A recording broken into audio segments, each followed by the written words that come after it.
Well, it has been 1,605 days since Paul Whelan was arrested and imprisoned in Russia. And we are now hearing from Paul directly, who called into the U.S. from prison in Russia. This comes as Russian officials tell the Wall Street Journal the White House has made frequent calls to Russia demanding the release of Paul, along with Wall Street Journal reporter Evan Gershkovich. We'd like to welcome David Whelan. He is the brother of Paul.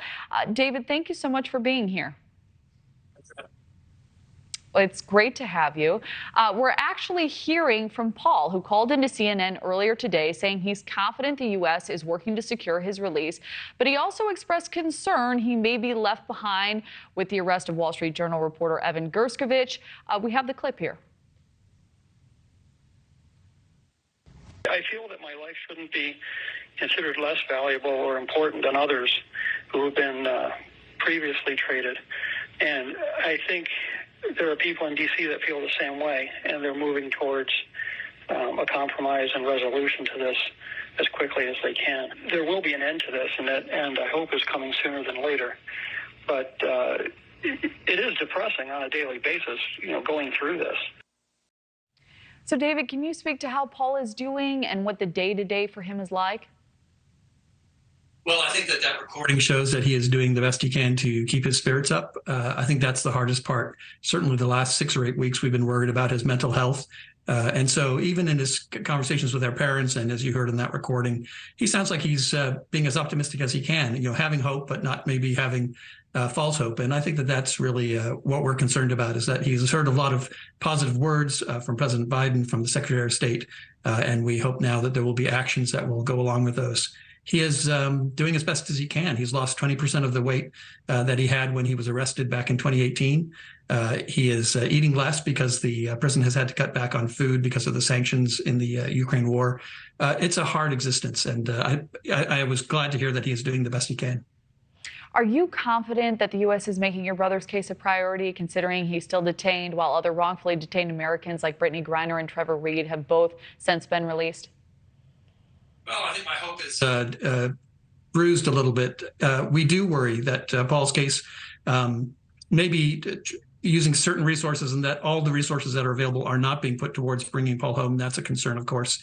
As I say, there have been a lot of words. The Secretary of Blinken has said that a substantial proposal was made back in December or perhaps earlier, but the Kremlin hasn't responded. And so I wonder how long they will wait in order to come up with some other concession to try and move this case along to bring Paul home, because Paul has to wait each day that the U.S. government waits.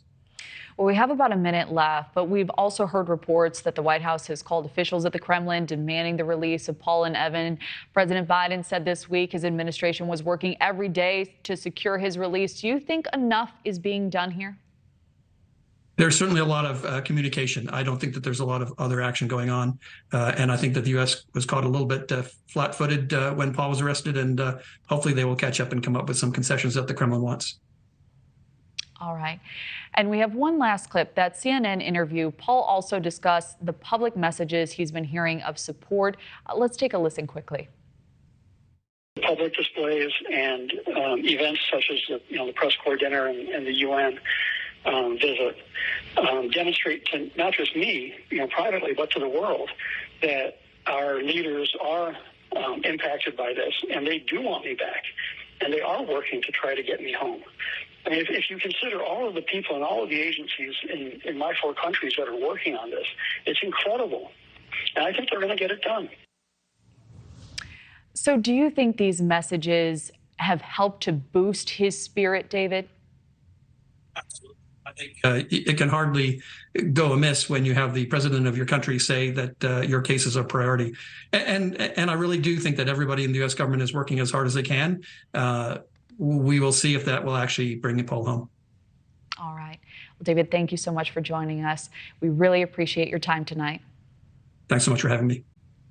Thank you for watching. Go to newsnationnow.com to find News Nation on your television provider. And don't forget to click the red subscribe button below to get more of News Nation's fact-driven, unbiased coverage.